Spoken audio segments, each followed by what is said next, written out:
Bangla study with Chitra YouTube চ্যানেলে আজকে আলোচ্য বিষয় শিখনের সংজ্ঞা ও বৈশিষ্ট্য। তো চলো বেশি দেরি না করে শুরু করা যাক। দেখো, ভূমিকা লিখবে। মানুষ জন্মের সময় কিছু সহজাত ক্ষমতা নিয়ে জন্মালেও জীবনের অধিকাংশ জ্ঞান, দক্ষতা ও আচরণ সে শেখে অভিজ্ঞতা ও অনুশীলনের মাধ্যমে। এই শেখার প্রক্রিয়াকেই মনোবিজ্ঞানে শিখন বা লার্নিং বলা হয়। শিখনের মাধ্যমে মানুষ পরিবেশের সঙ্গে মানিয়ে নিতে পারে, নতুন দক্ষতা অর্জন করে এবং নিজের আচরণে পরিবর্তন আনে। তাই শিখন মানুষের জীবনে অত্যন্ত গুরুত্বপূর্ণ একটি প্রক্রিয়া। দেখো, শিখনের সংজ্ঞা পয়েন্ট করবে।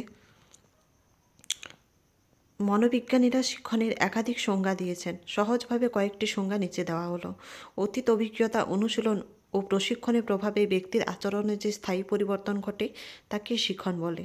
যে মানসিক প্রক্রিয়ার মাধ্যমে ব্যক্তি অভিজ্ঞতার ভিত্তিতে নিজের আচরণ পরিবর্তন করে এবং পরিবেশের সঙ্গে মানিয়ে নিতে শেখে তাকে শিখন বলা হয়।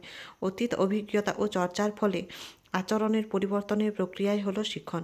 অর্থাৎ সহজ কথায় বলা যায়, শিখন হলো এমন একটি প্রক্রিয়া যার মাধ্যমে অভিজ্ঞতা ও অনুশীলনের ফলে মানুষের আচরণে স্থায়ী পরিবর্তন আসে। দেখো, আজকের ভিডিওটা একটু বড়ই হতে চলেছে। তোমাদের এখান থেকে শিখনের সংজ্ঞা থেকে যে কোনো দুটো সংজ্ঞা লিখে নেবে, আর বৈশিষ্ট্য যত প্রয়োজন হবে, যটা প্রয়োজন হবে সেইগুলো লিখে নেবে তোমরা। তো চলো শুরু করা যাক এক একটা করে পয়েন্ট। প্রথমত, উদ্দেশ্যমুখী শিখন সাধারণত কোনো না কোনো উদ্দেশ্য পূরণের জন্য হয়। যেমন ছাত্রছাত্রীরা পরীক্ষায় ভালো নম্বর পাওয়ার জন্য পড়ে, কেউ চাকরি পাওয়ার জন্য কম্পিউটার শেখে। অর্থাৎ শিখনের পেছনে একটি নির্দিষ্ট লক্ষ্য থাকে।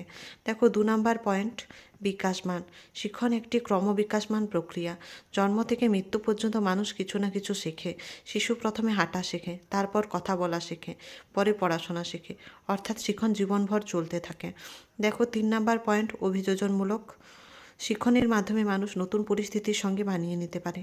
যেমন নতুন স্কুলে গেলে প্রথমে অস্বস্তি লাগলেও ধীরে ধীরে বন্ধু বানিয়ে পরিবেশের সঙ্গে মানিয়ে নেয়। অর্থাৎ শিখন মানুষকে পরিবর্তিত পরিবেশে টিকে থাকতে সাহায্য করে। দেখো, 4 নম্বর পয়েন্ট করবে চাহিদা নির্ভর। মানুষের চাহিদা অনুযায়ী শিখন ঘটে। যেমন ক্ষুধার্ত শিশু খাবার খেতে শেখে, কর্মসংস্থানের জন্য কেউ নতুন দক্ষতা অর্জন করে। ব্যক্তিগত ও সামাজিক চাহিদা দুটিই শিখনকে প্রভাবিত করে। দেখো, 5 নম্বর পয়েন্ট, আচরণগত পরিবর্তন শিখনের মূল ফল হলো আচরণের পরিবর্তন। যেমন আগে যদি কেউ ভুলভাবে কথা বলতো, পরে শিখনের মাধ্যমে ভদ্রভাবে কথা বলতে শেখে। অর্থাৎ শিখনের ফলে আচরণে উন্নতি ঘটে। দেখো, 6 নম্বর পয়েন্ট, স্থায়ী পরিবর্তন শিখনের ফলে যে পরিবর্তন হয় তা সাময়িক নয়, স্থায়ী হয়। যেমন সাইকেল চালানো একবার শিখলে সহজে ভুলে যায় না। এই স্থায়িত্বই শিখনের বিশেষ বৈশিষ্ট্য। দেখো, 7 নম্বর পয়েন্ট, অনুশীলন সাপেক্ষ অনুশীলন ছাড়া শিখন সম্পূর্ণ হয় না। যেমন গান গাইতে গেলে নিয়মিত রেওয়াজ করতে হয়, গণিত ভালো করতে হলে বারবার অঙ্ক কষতে হয়। অর্থাৎ বারবার চর্চার মাধ্যমে শিখন স্থায়ী হয়। দেখো, 8 নম্বর পয়েন্ট করবে শিখনের হার। পরীক্ষায় দেখা গেছে প্রথম দিকে শিখন দ্রুত হয়, পরে ধীরে ধীরে কমে যায়। এক সময় এমন অবস্থাও আসে যখন বেশি অনুশীলন করলেও তেমন উন্নতি হয় না। একে শিখনের অধিত্যকা বলে। দেখো, 9 নম্বর পয়েন্ট, অভিজ্ঞতার পুনর্গঠন শিখনের মাধ্যমে পুরনো অভিজ্ঞতা নতুনভাবে ব্যবহার করা হয়। দেখো, 10 নম্বর পয়েন্ট করবে সক্রিয় প্রক্রিয়া শিখন কখনো নিষ্ক্রিয়ভাবে হয় না। শিখতে হলে মনোযোগ, চেষ্টা ও আগ্রহ প্রয়োজন। শুধু বই সামনে রেখে বসে থাকলে শিখন হয় না, বোঝার চেষ্টা করতে হয়।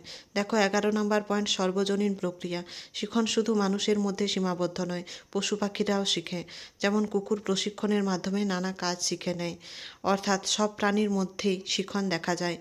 দেখো, 12 নম্বর পয়েন্ট, পরিবেশের ফল মানুষ তার পরিবেশ থেকে অভিজ্ঞতা অর্জন করে। ভালো পরিবেশে ভালো শিখন হয়, খারাপ পরিবেশে শিখনের ক্ষেত্রে বাধা সৃষ্টি করতে পারে। অর্থাৎ পরিবেশ শিখনের উপর গভীর প্রভাব ফেলে।